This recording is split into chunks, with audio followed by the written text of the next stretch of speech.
Et vous avez donc dédié votre livre à cette grande reine, Néfertiti, qui est paru aux éditions de l'Harmattan. Vous avez choisi de percer ce mystère de cette reine par votre quête misée sur la vie qu'elle a faite. Vous n'avez pas cherché à savoir d'abord comment elle est morte, mais plutôt comment elle a vécu. Oui, c'est un petit peu comme ça que je procède. En fait, pour tout vous dire, ça fait quand même plus de 30 ans que je travaille sur ce qu'on appelle la 18e dynastie. La dynastie la plus merveilleuse de l'Égypte ancienne, où on trouve Hatshepsut, où on trouve Toutankhamon et Néfertiti. Et j'ai toujours procédé ainsi, c'est-à-dire qu'en fait, mon travail consiste à retrouver effectivement, si possible, des éléments que l'on recherche. Autour de Néfertiti, il y avait tout à découvrir. De toute façon, on partait de zéro. Et il faut bien savoir qu'à la fin du siècle dernier, nous ne savions rien sur la cité d'Akhénaton où elle a vécu et sur le nom même de Néfertiti. Donc tout était à refaire et effectivement, j'ai reconstitué petit à petit sa vie. Donc sa vie à Akhénaton, qui est donc un royaume qu'elle a fondé avec son mari. Son mari. Et où elle a vécu pendant 7 ans. C'était très court. Alors, ce qu'on sait aussi de Néfertiti, c'est que c'était une mère de famille, 6 filles. Oui. Alors, Néfertiti a eu 6 filles. Et je le dis tout de suite, parce que bon, ça revient régulièrement sur le tapis, surtout suite à l'exposition de Toutankhamon. Je ne pense pas une seule seconde qu'elle ait été la mère de Toutankhamon. Ah, il y a plusieurs choses qui se disent. Elle a été sa mère, son amant. Oui, il y a plusieurs choses qui se disent. Alors, sa mère, je l'élimine tout de suite, parce que sinon, elle aurait été représentée avec Toutankhamon plusieurs fois dans l'iconographie et jamais à aucun moment elle n'a eu de fils. Apparemment, elle a eu, comme vous le disiez très bien, 6 filles. Et elle a très certainement, par contre, influencé pour que Toutankhamon se retrouve sur le trône. Et elle a favorisé l'arrivée de Toutankhamon qui appartenait à la famille royale, mais en aucun cas sa mère.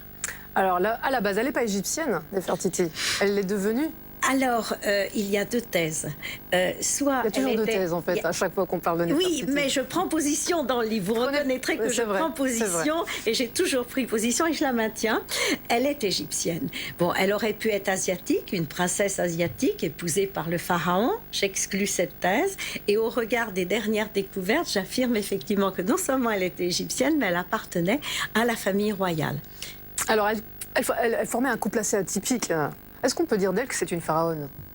Ah non, vous allez me surtout pas. Parce qu'elle avait un pouvoir politique. Oui, elle avait un pouvoir politique, mais rien à voir avec, par exemple, Hatshepsut, qui était une femme pharaon et qui se faisait appeler pharaon. Mais elle avait tous les attributs du pouvoir, tandis que Néfertiti reste la grande épouse royale. Alors, ce qui est intéressant avec Néfertiti, c'est qu'elle est quasiment déifiée de son vivant.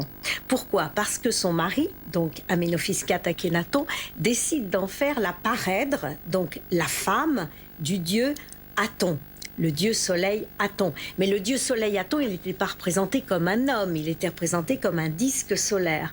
Donc finalement, c'est la femme d'un disque solaire, voilà. D'où le nom de la ville. D'où la ville d'Akhénaton, exactement. Et donc, ce qui est quand même extraordinaire, c'est qu'elle est, je dis bien presque déifiée, parce que c'était inhabituel qu'une femme, soit même une grande épouse royale, soit déifiée de son vivant. C'était arrivé pour Tilly, qui était la grande épouse d'Amenophis III, donc le père d'Amenophis IV Akhénaton, mais c'était extrêmement rare. Alors donc, déjà, ça lui donne un pouvoir, pour répondre à votre question, exceptionnel, et effectivement, elle régnait presque à la place de son époux, qui était un poète et quelqu'un d'extrêmement tendre. Alors, pour terminer, parce que le temps passe extrêmement vite, les technologies ont beaucoup avancé, on le sait, hein, oui. Notamment pour retrouver des sarcophages en Égypte. Est-ce que l'on peut imaginer trouver un jour la tombe de Néfertiti? Oui, alors elle a probablement été enterrée à Akhénaton, c'est une évidence, mais nous n'avons pas retrouvé sa tombe. On a retrouvé la tombe de son mari à Akhénaton, et elle a, à mon avis, été réenterrée dans la vallée des rois pour protéger son corps, pour qu'il ne soit pas abîmé, si vous voulez, et ce, certainement par son père, qui était le père divin Haï, qui a régné après elle.